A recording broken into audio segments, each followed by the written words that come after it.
বিসমিল্লাহির রহমানির রহিম। Hello everyone, আসসালামু আলাইকুম। স্বপ্ন নূরের সংসার থেকে আমি নূর আপনাদেরকে ওয়েলকাম করছি নতুন একটি ভিডিওতে।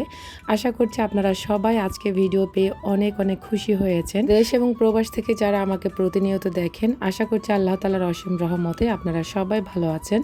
আমরাও আলহামদুলিল্লাহ ভালো আছি। ভিডিও শুরুতে আপনাদেরকে একটু রিকোয়েস্ট করব, প্লিজ একটি লাইক দিয়ে ভিডিওটা কন্টিনিউ করুন। আপনার ছোট্ট একটি লাইক আমাকে নতুন একটি দিনের ভিডিও মেক করার উৎসাহ যোগায়। যেহেতু গ্রামে গিয়েছি, পরপর আপনাদের সাথে ব্লগ ভিডিও শেয়ার করার কথা ছিল, কিন্তু এত তীব্র গরম যেখানে কিনা এত খারাপ লেগেছিল, তার মধ্যে আবার ভিডিও করা এটা আমার জন্য সত্যি কথা খুব টাফ ছিল। কারণ আমার গরমের সিজনে গরম বেশি লাগে, শীতের সিজনে শীত বেশি লাগে। আমি কিন্তু সচরাচর ঠান্ডা পানি খাই না, এতটাই গরম পড়েছিল যে ঠান্ডা পানি খেয়ে আমার গলার 12টা বেজে আছে। আজকে অনেক দিন হয়ে গেছে, এখনও আমার গলা ঠিক হচ্ছে না। তো যাই হোক, এখন বলি আপনাদের সাথে আমরা কোথায় এসেছি। আমি শুক্রবারে ঈদের পরের দিন বিকেলে গ্রামে গিয়েছিলাম। শনিবারে আমার ভাইয়ের বউ, তারপরে আমার বড় আপু, আমার মা সবাই মিলে বাজারে গিয়েছিল, আমাদের এলাকার মার্কেটে গিয়েছিল। তো এখানে আমার বড় আপু জামাইয়ের জন্য আংটি কিনেছিল। 2 আনা 22 ক্যারেট ওজন, 22 ক্যারেট গোল্ডের 2 আনা ওজনের একটা আংটি কিনেছিল আর কি, ফিঙ্গার রিং। তো এখানে পছন্দ করেছি আমরা ডিজাইনগুলো, তবে যেই ডিজাইনগুলো চেয়েছিলাম ওই ডিজাইনগুলো দেয়নি, তার থেকে বেটার একটা ডিজাইন দিয়েছিল। আর আংটিটা খুব বেশি সুন্দর ছিল। তো এখানে যত টাকা অ্যামাউন্ট এসেছিল ওগুলাই দেখিয়েছিলাম। আর এই যে দেখতে পেলেন একদম 22 ক্যারেটের গোল্ড কিনেছিল আমার আপু।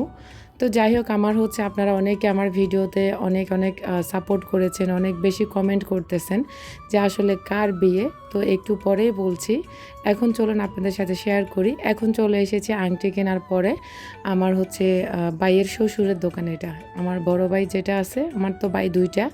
তো আমার ভাইরা কিন্তু আমাদের 3 বোনের ছোট।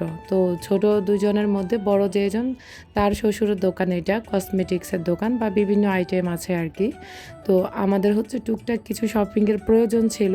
আমি আসলে প্রয়োজন ছাড়া কোনো কেনাকাটা করি না। তো যেহেতু বিয়েতে গিয়েছিলাম, আমি আসলে কসমেটিক আমার কেনাই হয় না। তারপরেও যেহেতু বিয়েতে যাব, খুব বেশি এক্সাইটেড ছিলাম। মেয়ের বিয়ে বলে কথা, তো যার কারণে একটু বেশি এক্সাইটেড হয়ে গিয়েছিলাম পরিবারের সবাই। তো এখানে আমার ভাইয়ের বউ, আমার বড় আপু, তারপরে আমি আমাদের প্রয়োজন অনুযায়ী কিছু কেনাকাটা করেছিলাম। আর এটা আমার ভাইয়ের বউ আর কি। তো ওর বাপের যেহেতু দোকান, এখানে সে দোকানদারি করতেছিল আর কি। যাই হোক, দোকানের কর্মচারী ছিল না সেদিন বা স্টাফ ছিল না। তো এখন এই যে কী প্রয়োজন ছিল, আমার কিছু হিজাবের ব্রুজ প্রয়োজন ছিল, তারপরে চুরির প্রয়োজন ছিল। তো আমি সেগুলাই দেখে শুনে কেনাকাটা করেছিলাম। আবার একটা ক্রিমেরও প্রয়োজন ছিল। তার মধ্যে সমস্ত কেনাকাটা শেষ করে বাড়িতে গিয়েছি। বাড়িতে গিয়ে খাবার দাবার খেয়ে গোসল করে আবারও বাজারে চলে এসেছি পার্লারে। আমি এই লুকে একটা শর্টস আপনাদের সাথে শেয়ার করেছিলাম। আপনারা অনেক পছন্দ করেছিলেন, অনেকে বলেছেন যে আপু তুমি আজকে ভিডিওতে মুখ দেখাবা না। তো আসলে মুখ না দেখানোরও চেষ্টা করেছি, তারপরও পরিবারের সবাই যেহেতু একসাথে হয়েছি, একটু আধটু মুখ দেখাই যাবে। তবে এখন থেকে আমি চেষ্টা করব ক্যামেরার সামনে না আসতে, যতটুকু সম্ভব ক্যামেরার আড়ালে থেকে আপনাদের সাথে ভিডিও মেক করব ইনশাল্লাহ, বা শেয়ার করব। তো এখানে আমি এভাবে পার্লারে সেজেছি, আমার ভাইয়ের বউ সেজেছে, তারপরে আমিও সেজেছি, আমার বোনের মেয়ে সেজেছে। তো আমরা এত এক্সাইটেড ছিলাম। আমাদের সাজার কথা ছিল সোনাইমুড়িতে, যেখানে আমাদের কনে সেজেছে সেখানে। তবে আমাদের বাসা থেকে সোনাইমুড়ি একটু বেশি দূরে হয়ে যায়, আর এত তীব্র গরম। তো আমরা আর আমাদের ওইদিকে না গিয়ে আমাদের বাজার থেকে আমরা সেজে নিয়েছি। শাড়িতে নারী, আসলে কথাটা ঠিক। শাড়ি পরলে যে কোনো মানুষকে আলাদা একটা লুক আসে বা সুন্দর দেখা যায়। তা আমার বোনের মেয়ে সেজেছে, এটা আমার বড় আপুর মেয়ে।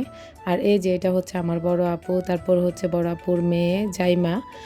রোজারিতে আপনারা অনেক ছোট দেখেছেন, মাশাল্লাহ এখন একটু বড় হয়েছে, যদিও ওর 4 মাস মেবি শেষ হয়ে যাচ্ছে, 4 মাস নাকি 5 মাস আসলে আমার মনে নেই। তো এদিক দিয়ে ওইটা আমার ছোট ভাই, আর ওর কোলে হয়েছে আমাদের হুমায়রা। আমার ভাইয়ের মেয়ে। আপনারা তো সবাই চেনেন আমার পরিবারের সবাইকে। আর এটা হচ্ছে আমাদের ফ্যামিলি ফটো। আর আমার একটা হচ্ছে আমার ছেলেগুলো এত ফাজিলের ফাজিল, মানে কোনো অকেশনে গেলে ওরা একটা ছবি তুলতে চায় না, খুব বেশি কষ্ট লাগে।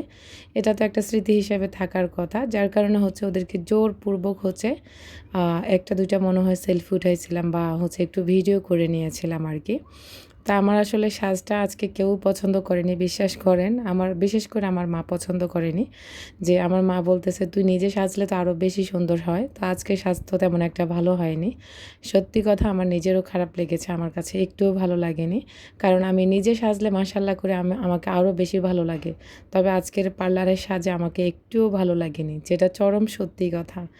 যাই হোক, আমাদের নিশু কিন্তু সেজেছিল আমার বড় ভাইয়ের বউ। তো ও হচ্ছে ওকে কিউট লেগেছিল মাশাল্লাহ। আর এই যে আমাদের মেয়েগুলো এভাবেই সেজেছে, সবাই পার্লারে আমরা সেজেছি, শুধু আমার বড় আপু আর মেজো আপু ছাড়া। যাই হোক, এখানে যেহেতু ফ্যামিলি ফটো, একটু একটু হচ্ছে মুখ দেখিয়েছিলাম, সবার সাথে যেন স্মৃতি হয়ে থাকে। আল্লাহ যদি কখনো বাঁচিয়ে রাখে আমার চ্যানেলটাকে, তবে আমরা আবারও হচ্ছে 10 থেকে 20 বছর পরে দেখতে পারবো যে আমরা কে কে কেমন ছিলাম সেই সময়টাতে, যার কারণে ক্যামেরা বন্দি করেছিলাম। তো পিছনে আমার মা আছে। আর এখন আমরা খাবার খেতে বসে গিয়েছি। খুবই অল্প আয়োজনের ভিতরে একদম ভালো একটা আয়োজন ছিল, জমকালো আয়োজন। তো এখানে এই যে আমরা হচ্ছে, আর আরেকটা কথা, বিয়েটা হয়েছিল কিন্তু কমিউনিটি সেন্টারে, তো হলুদের অনুষ্ঠানটাও হয়েছে সেন্টারে। এখানে আমাদের আরাফাত, মেহেদি, আমার খালাতো ভাই, মানে সবাই আছে, সব কাজিনরাই আছে। এখন চলুন ফাইনালি আপনাদেরকে আমাদের নবদম্পতিকে দেখিয়ে দিয়েছি। ওদের বিয়েটা কিন্তু ঈদের আগেই হয়ে গিয়েছিল, মানে কোর্টে ওদের বিয়েটা হয়েছে। যেহেতু আমাদের মেয়ের বয়স খুবই অল্প, তো এ কারণে হচ্ছে বিয়েটা কোর্টে হয়েছে। 1 সপ্তাহ আগে ওদের বিয়ে হয়েছে, আর অনুষ্ঠানটা 1 সপ্তাহ পরে হয়েছে। ওরা সম্পূর্ণ আলাদা ছিল। মেয়ে ছিল মেয়ের বাপের বাড়িতে, ছেলে ছিল ছেলেদের বাড়িতে। তো ওদের হচ্ছে বিয়ের অ্যারেঞ্জমেন্ট করার পরে তারপর তারা একত্রিত হয়েছিল। যাই হোক, এদিক দিয়ে হচ্ছে এই যে অল্প স্বল্প পরিমাণে আয়োজন করা হয়েছিল। আমার আপুর আসলে আয়োজন করার মতো কেউই ছিল না। যদি আমাদের হাতে দায়িত্ব থাকতো তাহলে আমরা সব কিছু করে দিতাম সুন্দর মতে। কারণ আমরা এরকম অসংখ্য বিয়েতে অ্যাটেন্ড হয়েছিলাম, কখন কী করতে হয়, মানে অনুষ্ঠানের জন্য কী রেডি করতে হয় আমাদের সব জানা ছিল।